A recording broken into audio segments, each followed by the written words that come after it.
ہر شخص جو اپنے اپنے لیول پر نا کوئی نہ کوئی پریشانی اس طرح کی پالے میں ہوتا ہے، ہر وقت اس کا دماغ میں وہی باتیں گھوم رہی ہوتی ہیں. مثال کے طور پر جس کی شادی نہیں ہوئی اس کو ہر وقت یہی فکر کھا رہی ہے میری شادی نہیں ہوئی، میری عمر گزرتی جا رہی. جس کی شادی ہو گئی اس کو فکر کھائی جا رہی ہے ابھی تک بچے نہیں ہوئے. جس کے بچے ہو گئے اس کو یہ فکر کھائی جا رہی ہے کہ یہ بچوں کا کیا ہوگا، یہ صحیح پڑھیں گے یا نہیں، اچھے بچے بن کے نکلیں گے یا نہیں، اور پھر ان کی شادی کب ہوگی. ذرا بچے جوان ہو جائے تو پھر یہ غم کھایا جاتا ہے کہ ان کی شادی کب ہوگی.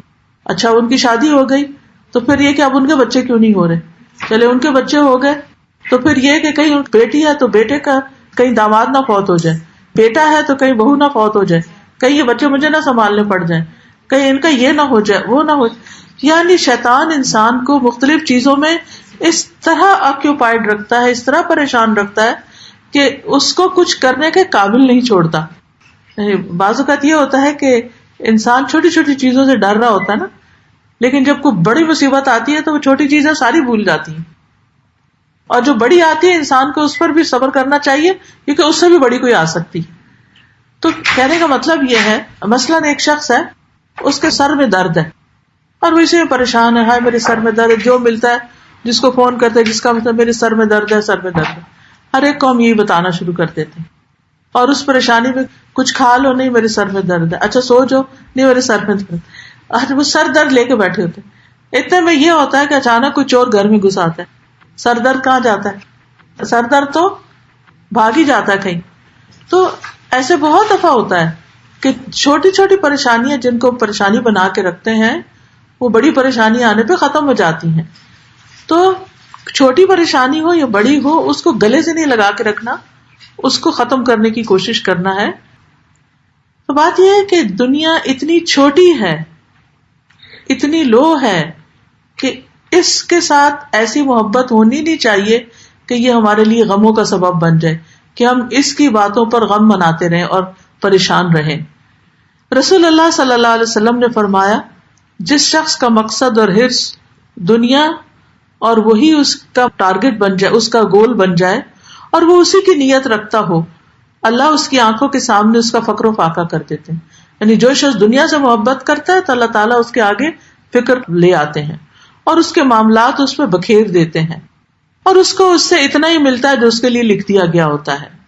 اور جس شخص کا مقصد آخرت ہوتا ہے اور اس کی حرص بھی آخرت ہوتی ہے کہ مجھے وہاں جنتوں میں اعلیٰ گھر ملے، اور وہی اس کا گول ہوتا ہے اور اسی کی وہ نیت کرتا ہے، تو اللہ تعالیٰ اس کے دل میں غنا ڈال دے کہ ایک اطمینان بے نیازی آ جاتی ہے، اس کے معاملات کو یکجا کر دیتے ہیں اور دنیا اس کے پاس ذلیل ہو کر آتی ہے. یاد رکھیے کہ جو شخص آخرت کو اپنی فکر بنا لیتا ہے اللہ سبحانہ وتعالیٰ اس کی دنیا کی بھی اصلاح کر دیتا ہے، کیونکہ اس کو ایک بڑا غم لگ جاتا ہے نا کہ آگے کیا ہوگا. تو پھر دنیا کی پریشانیاں چھوٹی ہوتی ہیں، لیکن ہمیں یہ سوچنا چاہیے کہ یہ زندگی تو بہت ہی تھوڑی سی ہے، اس کے تو غم بھی چھوٹے ہیں. لیکن اللہ نہ کرے کہ اگر اللہ تعالیٰ کو ہم نے راضی نہیں کیا اس دنیا میں، اللہ کی عبادت نہیں کی اس دنیا میں، اور جس کام کے لیے اللہ نے بھیجا ہے وہ نہیں کیا اور چلے گئے، کل کو اس کے سامنے کیا منہ دکھائیں گے؟ پھر کیا ہوگا؟ اگر وہاں پکڑ ہو گئی تو پھر کیسے چھوٹیں گے؟ تو اس کی فکر اور اس کا غم اگر انسان کو ہو جائے تو پھر وہ ساری چیزوں کو کہتا ہے ڈزنٹ میٹر، کوئی بات نہیں، جانے دو، اس کو بھی چھوڑو کیونکہ مجھے اپنا وہ گول اچیو کرنا ہے، مجھے اپنے رب کو راضی کرنا ہے. اور دنیا میں جو بھی تکلیف آتی ہے مومن کو تو ایک کانٹا بھی چبھتا ہے، اس پر بھی اس کو اجر ملتا ہے، کوئی غم کسی بھی طرح. پھر یہ ہے کہ دنیا کے غموں کو دور کرنے کے لیے ایک اور نسخہ ہے تقدیر پر ایمان لانا. قرآن مجید میں آتا ہے قُلْ لَن يُصِيبَنَا إِلَّا مَا كَتَبَ اللَّهُ لَنَا، کہہ دیجئے ہمیں صرف وہ مصیبت آئے گی جو اللہ نے ہمارے لیے لکھی ہے. اور اللہ نے کیوں لکھی ہے اس کے پیچھے بھی کوئی حکمت ہوگی. بعض اوقات تکلیفوں کے بعد جو خوشی ملتی ہے وہ انسان کے لیے حیران کن ہوتی ہے. ہمیں اپنی زندگی کا تو چونکہ فیوچر پتا نہیں کہ کل کیا ہونے والا ہے ہمارے ساتھ، اور آج یہ جس پرابلم میں آج میں ہوں اس سے کیا نتیجہ نکلنے والا ہے ہمیں نہیں پتا. لیکن ہم جو پہلے گزر چکے ہیں لوگ، ان کے حالات سے سبق سیکھ سکتے ہیں. مثلا یوسف علیہ السلام، ان کی زندگی میں کتنی پریشانیاں آتی، وہ کیوں کنویں میں پھینکے جاتے ہیں؟ تاکہ وہاں سے قافلے والے ان کو نکالیں. قافلے والے کیوں نکالتے ہیں؟ تاکہ ان کو مصر میں جا کے بیچ کے پیسے کمائیں. مصر میں خریدنے والا کیوں خریدتا ہے ان کو عزیز مصر؟ تاکہ وہ ان کو اپنا بیٹا بنا لے، اور وہ پھر ان کو اپنے گھر میں رکھتا ہے، اور گھر میں ان کو جو مسئلہ پیش آتا ہے، وہ مسئلہ کیوں پیش آیا؟ تاکہ وہاں سے نکل کے وہ جیل میں جائیں. وہ جیل میں کیوں گئے؟ تاکہ وہاں سے نکل کر جو بادشاہ بن جائیں. اگر یوسف علیہ السلام کنعان کے گاؤں میں رہتے تو مصر کے حاکم نہیں بن سکتے تھے. لیکن کیا یعقوب علیہ السلام ان کو مصر میں جا کے کہیں کسی کے گھر چھوڑ سکتے تھے؟ اچھا یہ میرا بچہ رکھ لو، اور اس نے چونکہ کل یہاں حکومت کرنی ہے تو اس لیے تم لوگ اس کو پال لو. تو میرا یہ بچہ جو ہے، اس کو چونکہ خواب آیا ہے کہ سب اس کے آگے سجدہ کریں گے اور اس کے آگے جھکیں گے، تو اس کو تم یہاں رکھ لو اور یہ سب کچھ اس کا ہے. یہ تو ہو ہی نہیں سکتا تھا، اتنے ایزی وے سے تو نہیں ہو سکتا تھا. تو اللہ سبحانہ وتعالیٰ نے یوسف علیہ السلام کو ایک کے بعد ایک مشکل سے گزارا، اور کئی سال تک وہ پرابلم ہوئے. لیکن آپ کو پتا کہ یوسف علیہ السلام کا ہمیشہ رویہ کیا رہا؟ یوسف علیہ السلام کا ہمیشہ سے رویہ یہ رہا کہ انہوں نے کبھی کمپلینٹ نہیں کی، کبھی شکوہ شکایت نہیں کی، کبھی کسی کو بلیم نہیں کیا. بلکہ جب بھائی ان کو ملے بہت سالوں کے بعد، تو انہوں نے جب ان سے کہا کہ تم یوسف ہو، اور یوسف علیہ السلام نے آگے سے بالکل نہیں کہا کہ اچھا تم میرے وہ بھائی ہو. جب انہوں نے ان پہ دوبارہ بھی الزام لگایا، انہوں نے کچھ نہیں جتایا، کوئی شکوہ نہیں کیا، کوئی شکایت نہیں کی. بس یہ کہا میرے بھائیوں اور میرے درمیان شیطان نے جھگڑا ڈال دیا تھا یا جدائی ڈال دی تھی، اور یہ اللہ نے ہم پر بڑا احسان کیا ہے کہ اس نے ہم سب کو یہاں پر اکٹھا کر دیا ہے. صرف اچھی باتوں کو یاد کیا، کوئی شکایت نہیں بھائیوں سے کی کہ تم نے مجھے کنویں میں کیوں ڈالا اور تم نے میرے ساتھ بہت زیادتی کی اور دیکھو میں کتنی مصیبتوں سے گزرا. نہیں، نتھنگ لائک دیٹ.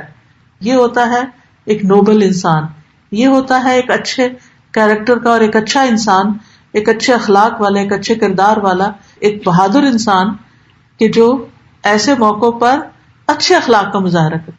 اچھا ہمارے ساتھ کوئی چھوٹی سی بھی چیز کر جائے نا، جب تک ہم اس کو بتا نہیں چکے نا تم نے یہ کیا تھا میرے ساتھ، تم نے یہ کیوں کیا، اور ایک دفعہ تھوڑی بتاتے ہیں، ہر دفعہ میں بتائیں گے، ہر دفعہ نتیجہ کیا ہوتا ہے؟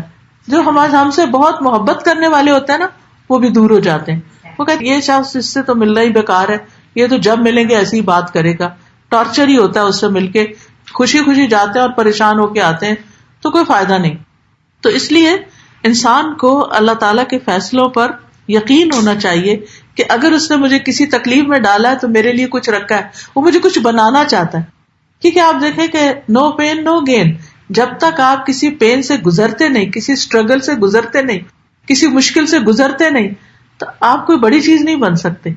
یعنی کہ سونے کو اگر کمفرٹ زون میں رکھا جائے کہ جہاں پر وہ کسی مائنز میں ہے اور وہ مٹی کے ساتھ ملا ہوا ہے تو وہ پڑا رہے گا، اس کی کوئی ویلیو نہیں ہوگی، وہاں سے کون نکال کے خریدے گا. لیکن جب اس کو وہاں سے نکالا جاتا ہے اور اس سے مٹی الگ کی جاتی ہے اور پھر اس کو پگھلا کے اس کا سارا میل نکالا جاتا ہے، پھر آپ دیکھیں اس کی کیا ویلیو بنتی ہے. تو اسی طرح جس انسان کو اللہ تعالیٰ تکلیفوں سے گزارتے ہیں، مشکلات سے گزارتے ہیں، پھر اس کو زندگی میں اگر وہ صبر کر جائے، اگر وہ احسان کی روش اختیار کرے، اگر وہ تقوی اختیار کرے تو اللہ تعالیٰ اس کو دنیا میں بھی اجر دیتے ہیں. پھر آپ دیکھیے ابراہیم علیہ السلام کا. ابراہیم علیہ السلام کو کس طرح قوم نے آگ میں ڈالا، اور آگ میں ڈالنے والوں میں باپ بھی شامل تھے. بلکہ باپ نے کہا تھا کہ تم اگر ایسی باتیں کرتے تو میں تمہیں پتھر ماروں گا اور تمہیں یہاں سے نکلنا ہوگا، تم میرے گھر میں ہی نہیں رہ سکتے. لیکن وہ اپنے باپ کے ساتھ کتنے محسن تھے. انہوں نے کہا کہ لَأَسْتَغْفِرَنَّ لَكَ رَبِّي، میں آپ کے لیے اپنے رب سے دعا کروں گا کہ وہ آپ کو بخش دے. بہرحال جب انہوں نے اللہ کی خاطر ہجرت کی، پھر اللہ تعالیٰ نے ان کو اسماعیل اور اسحاق جیسی اولاد دی، اور وہ ہر موقع پر شکر گزار ہوتے ہیں. قرآن مجید میں ان کی جتنی خوبیاں آئی ہیں ان میں سے خاص خوبی شاکرن لانعمہ، اللہ کی نعمتوں پر شکر کرنے والے تھے. اور اسی لیے اللہ تعالیٰ فرماتے ہیں وَلَقَدْ آتَيْنَاهُ أَجْرَهُ فِي الدُّنْيَا، ہم نے اس کا اجر اس کو دنیا میں بھی دیا. آج آپ دیکھیں چاہے کرسچنز ہو، چاہے مسلم ہو، چاہے جیوز ہو، سب کس کو بڑا مانتے ہیں؟ ابراہیم علیہ السلام. لیکن یہ مقام ایسے ہی نہیں ملا. یہ تکلیفوں سے گزرنے کے بعد ملا. تو بعض اوقات ہماری پرسنل لائف میں کچھ تکلیفیں ہوتی ہیں, بعض اوقات باہر کا ماحول سازگار نہیں ہوتا, لیکن کچھ بھی ہو مومن اگر صبر کرتا ہے, دل میں غم رکھتا ہے, چہرے پہ مسکراہٹ رکھتا ہے, اللہ سے تعلق رکھتا ہے اور ذکر کرتا ہے اور لوگوں کے ساتھ احسان کرتا ہے, اللہ تعالیٰ اس کی راہیں آسان کر دیتے ہیں.